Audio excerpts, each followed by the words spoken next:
Well, it's Tiff off the record. So grab a cup of coffee, pull up a chair, and let's talk about what's been on my mind this week.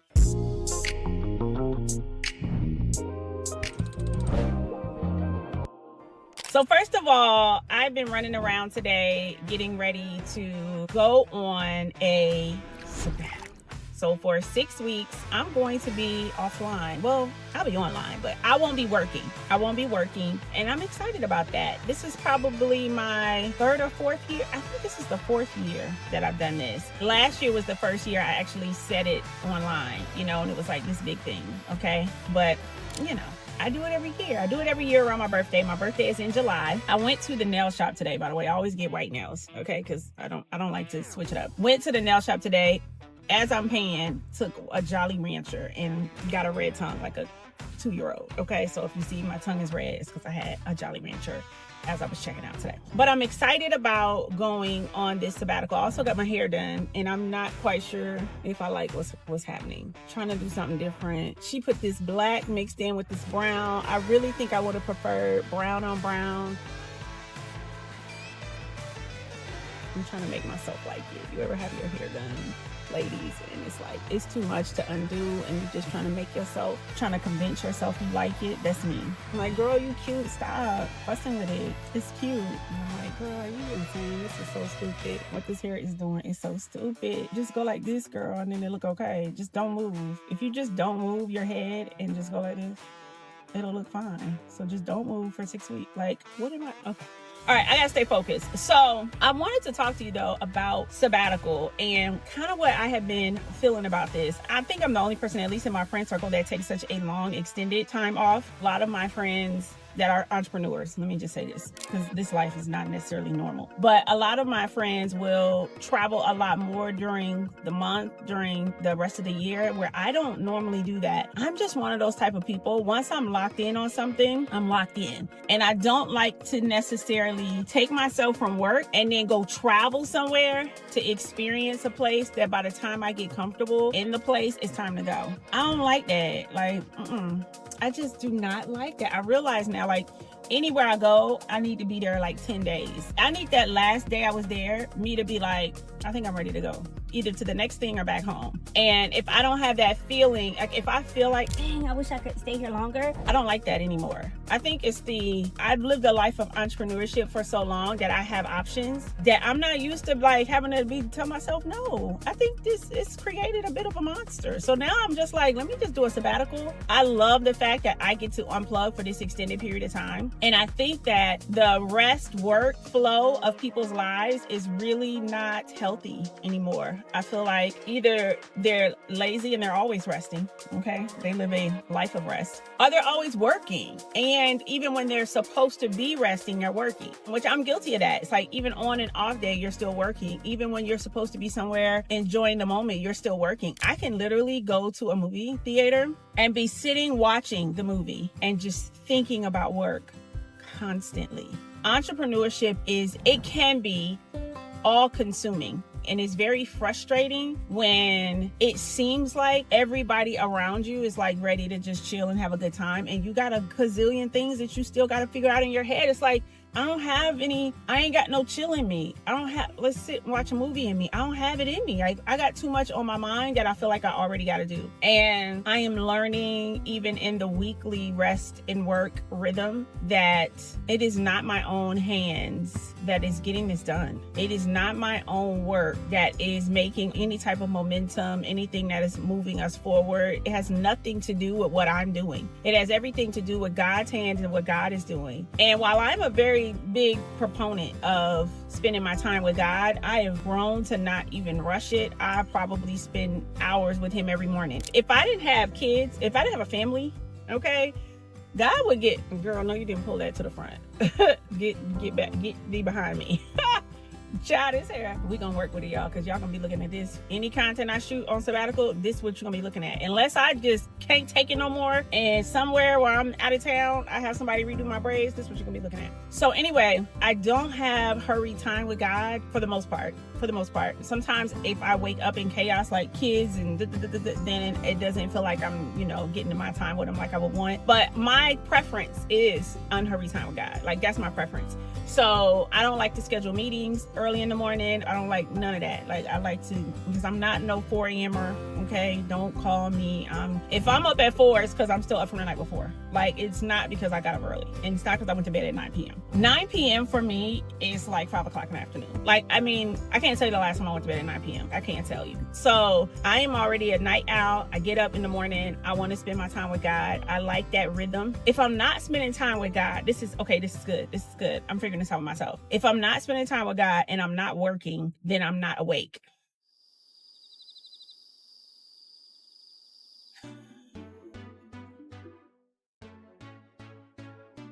This is bad.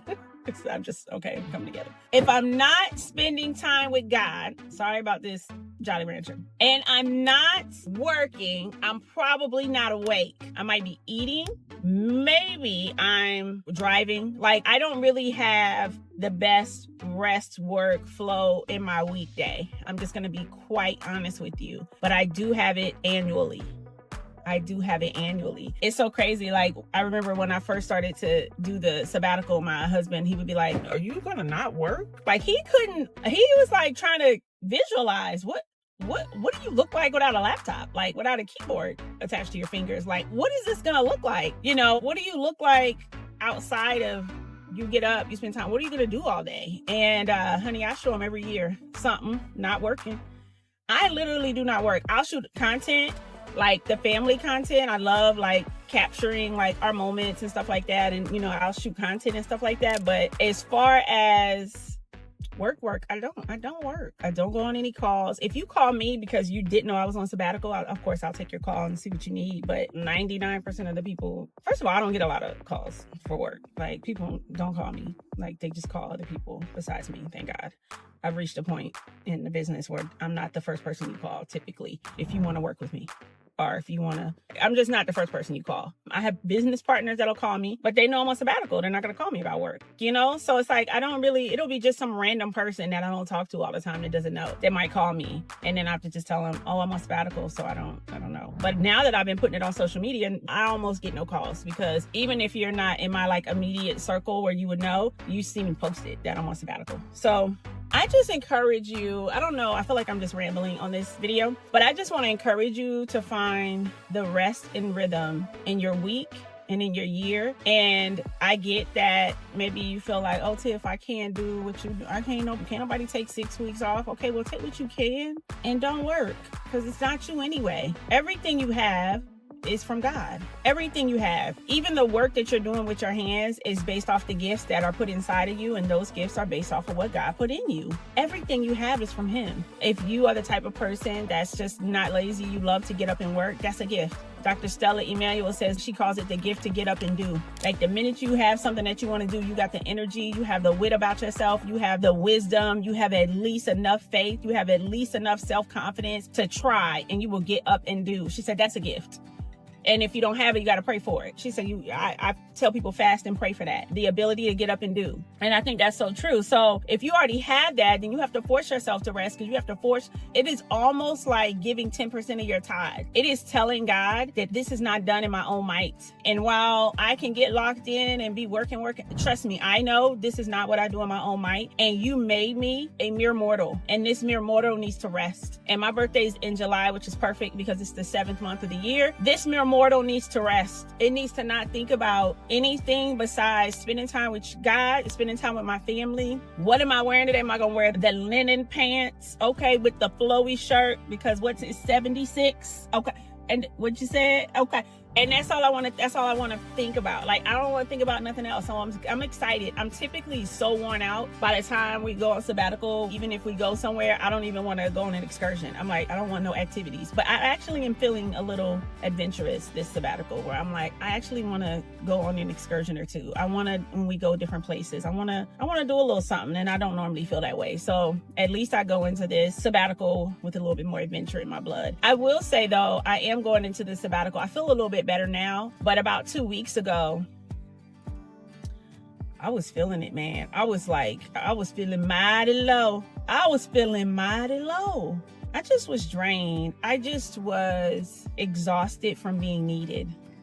I was exhausted from being needed. I am needed from the moment my eyes pop open. I am needed. I got Tiff, got a quick question. I need to call you to go over there. And then it's like, it got to where I wasn't being able to recharge my own battery. I'm introverted, so I need to be able to just be by myself, and I wasn't able to recharge my own battery because I was constantly being pulled on, tugged on. And even when I would try to retreat and have some time for myself, that time was invaded by phone calls or people or just conversations and just constant talking. And I realized that it was doing more to me than I had ever experienced in my life. I'm gonna be quite honest with you. And it was making me resentful, and it was making me feel like these people think I'm a robot. Like, I was feeling like everybody was selfish and nobody was considering what my needs were. I was having to travel a lot, and I feel like the people closest to me know that if I got to travel, it's draining on me. It's just draining on me. The social component, the travel component, if I'm traveling for work, and then I'm coming home, and then it's like, it was just too much. And so I'm feeling a lot better now because I've been home for a few weeks, because I think it was what was being spent of me, lack of sleep, traveling, work, huge projects. Like, I had a few huge projects back to back. I did the Revenation Challenge, and I did it on the heels of speaking on a few stages. So it was like a lot of people that saw me speak didn't get to come to the challenge, right? So I was like, ugh. So, all partners and team members were like, let's run it back. So 6 weeks later, I did another one. For an introvert, these challenges are very taxing. I did the challenge, and then we went to go visit Dr. Stella Immanuel. We went to her ranch. I don't know if I've told you about that. I'll do another video and tell you about that one. We went to Dr. Stella Immanuel's ranch, and while that was incredible, it was draining. All right, a lot of social walking. Look, let me show you business, fun, nonstop, get up early, go to bed late. It was just a lot. So then it's like, I came back from that, turned around, we went to Tampa, we went to a mastermind in Tampa, Florida, and then just came back and ended up having a conversation with Dr. Stella, and we decided that we really needed to bring this information that she had taught us to the public. So in just one conversation, I'm talking to her, I'm like, let's just bring this thing to the public. And one of the ideas that I had was, I said, Dr. Stella, I really feel like you should do it with Tiff and Rochelle, because it really would cover all three components of what people need to heal. Rochelle T. Parks, #1 health motivator in the world, teaches people how to heal at the cellular level. And then you have Tiffany Montgomery, who is, I call, a spiritual sniper. Like, if something is going on in your life spiritually, my God, if you just listen to her, it will be uprooted. Like, it is crazy how much wisdom this woman has. And so I'm like, if you have Tiffany Montgomery, you got Rochelle T. Parks, and you have Dr. Stella Immanuel, she is a bulldog when it comes to coming up against the system and not just accepting things that these conglomerates are telling you, but equipping you with the wisdom and the things that you need to know so you can outwit them. Okay. So I just was like, we should just bring everybody together. So we called that Heal the Nation. It was based off of the scripture in Revelations. I think it's 22:2, scripture in Revelation. So I just felt like it would be powerful. And of course, I'm looking at my calendar. Okay. I have the conversation. Okay. We talked about quick execution on the last What's Happening with Me. I had the conversation with Dr. Stella on May 22nd. May 22nd, I had the conversation with Dr. Stella. She was like, okay. I said, well, let me put something together. Like, let me talk to the girls. Let's put together like a little one-page proposal, nothing crazy. And let's see what we want to do. She was like, okay, I love that. So I have to go to Tampa the next week. I'm with Tiff in Tampa. And I talked to her about it. She was like, oh my God, I love that. I said, okay, well, I'll work on the proposal this week while I'm here. I finished it up about the 28th because I had to talk to Ro, figure all of those things out, the logistics of everything. And I was looking at this good calendar, and I didn't want it to be I didn't want them to have to wait till I came back from sabbatical, but guess what I wasn't finna do? It wasn't gonna be in July during my sabbatical. So I'm like, we gotta do this thing before I leave. So I said, okay, well, it looks like we gotta do June 22nd, 23rd, 24th. We're gonna do just 3 days of a summit, bring all the people together. I'm actually looking at the calendar, okay? Because I'm like trying to see, this happened so fast. So I talked to Dr. Stella Immanuel on May 22nd. We finalized everything where we all are like, we know what page we're going to be on. You know, I'll call my brother Words, Taylor. Him and I do all kind of like launch projects and stuff together. So I hit him up, make sure he's, you know, got the capacity and is on board. He was excited, ready to rock and roll. So I'm like, cool. We launched tickets, I want to say June 5th. It's crazy. We launched tickets June 5th. That gave us, okay, let's see, 14, 15, 16. It gave us 16 days to promote. Gave us 16 days to promote for the Heal the Nation Summit. We had the Heal the Nation Summit and it was a hit. Huge turnout, huge hit. Bunch of people are going to be healed. An incredible opportunity that they got presented with to work with Rochelle for a year, to get all of the products that me and all the ladies are raving about with Dr. Stella, to do a intensive training with Tiff. So they got to be able to work intimately with all of the 3 ladies. They get enrolled for a whole year. So her program is incredible. And so that was just exciting. That was exciting. And we did all of that on top of, this is on the heels of me talking about how tired I was, by the way, y'all. On the heels of me being like, it's ripping and running and running and ripping and ripping and running got me. And then boom, let's do a launch in 30 days. So safe to say, I'm excited to take some time off. Okay. I'm excited to take some time off. And so we will come back to regularly scheduled programming. You guys will be getting things from me, but you know, just because I still shoot content and stuff. I have a few things that still got to come out, and so you guys will be still seeing me online. But as far as like work stuff, I'm not going to be doing that. And we come back August 7th. August 7th, Kennedy starts back with all of her busyness and craziness, because the only person busier than me is my daughter, Kennedy. She starts back, I want to say August 10th. So we come back on that Friday and that's it. Like, it's time for her to start going back to school and all the things to go back to how they were, which is the normal schedule. She'll be doing dances and competition again, and that was already, you know, that's already something that is constantly moving and going during the school year. And now she wants to do a solo competition, so that's even more rehearsals and even more things to coordinate around, and then when she has competitions, that's more days that we have to figure out when is she up there, when does she perform and stuff. So it's gonna be another busy year. Mariah, who is her teacher, is phenomenal with helping me with all of that. But yeah, it's going to be another phenomenal year, but I need this sabbatical. I need to sabbat. I need to be like this. Where is my phone? I haven't seen that thing in hours, and I haven't even seen it. What time is it? What day is it? I feel like I don't even know what day it is anymore. Like, that's what I need to look. I'm looking forward to that. I'm looking forward to trying to open up my laptop and be like, what is the code to unlock this thing? Oh, silly me. And then I got to think about it. I'm looking forward to hanging with the girls, sitting by the pool with them, sitting by beaches with them, just having fun with them. When we go on sabbatical, we just move around a little bit. So we got 3 different places we're going. And so I'm just looking forward to that. I'm all packed up. I got a few little things to throw in the suitcase, but pretty much all packed up. I do have one video I'm supposed to shoot. So if you see another video of me at home with this hair, that means I did it. That means I shot the video. If you don't see this hair again, there's some beach behind me, that means I never shot the other video. But I do need to shoot a video that has been on my heart that I would love to shoot before I go out of town. But other than that, I'm done working, and I'm excited. And I probably need to do better. Let's all collectively agree we're all going to do better with our rest and workflow during the week. And let me say this in closing: resting during the week is not laid up in your bed rubbing your feet together on social media. Talking about swiping, laughing, then you crying, oh, that was so good. Then you're annoyed because you didn't like that one. And you're just like you're running your body through all these emotions. And you know, when we know that social media is set up like a slot machine, you literally pull down and you don't know what you're gonna get. You pull down and you don't know what you're gonna get. You pull down with your finger and you try to see what you're gonna get. Like, literally, it's created to be addicting. It's created that way for a reason. Even your emails, even everything you notice, you gotta pull down. Why is it you don't open it and hit a refresh button? Why is it, no, it's, you gotta got to pull it down, because they know the psychology of that. It does something to people. It makes them feel like, ooh, what am I going to get? Ooh, I wonder if it's going to be good. Ooh, ooh, ooh. And it takes away the part of the brain that really needs to restore. And so I got the brick.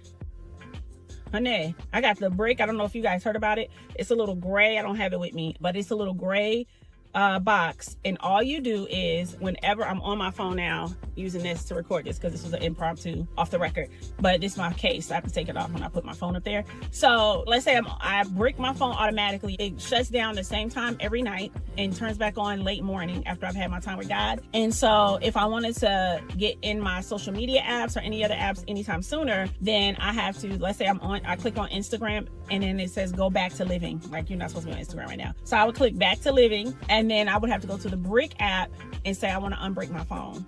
Click unbrick, and then I tap the brick.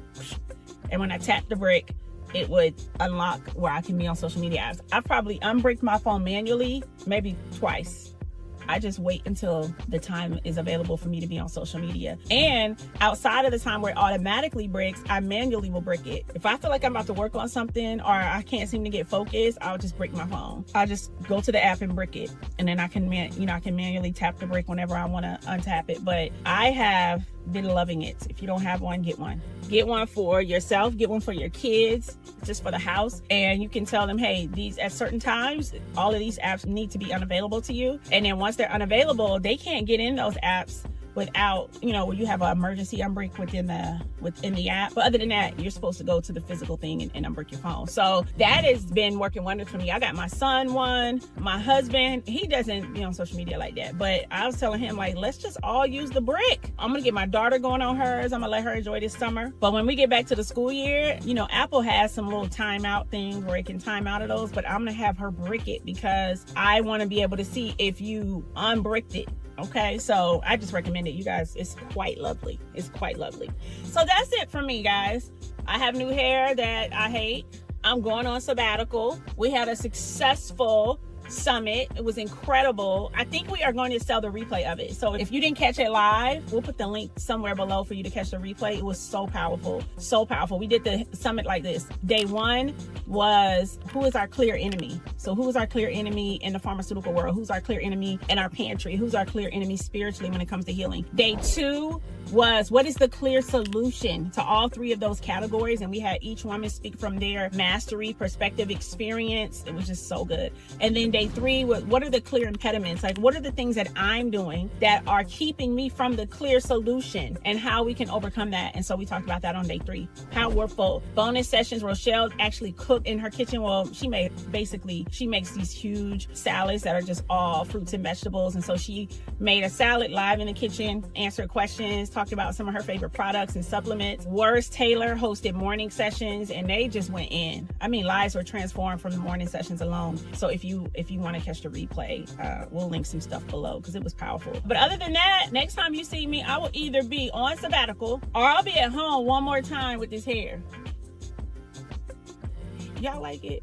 What y'all think? Like, y'all gotta be honest though. Like, I don't need no yes people around. Just be honest. Because what I wanted to do was get 1B30 braids, which is like this little ombre look of black and brown braid. And then we had the brown curls. But she did black braids, and I just don't know, y'all. What y'all think? Anyway, see you on the next video.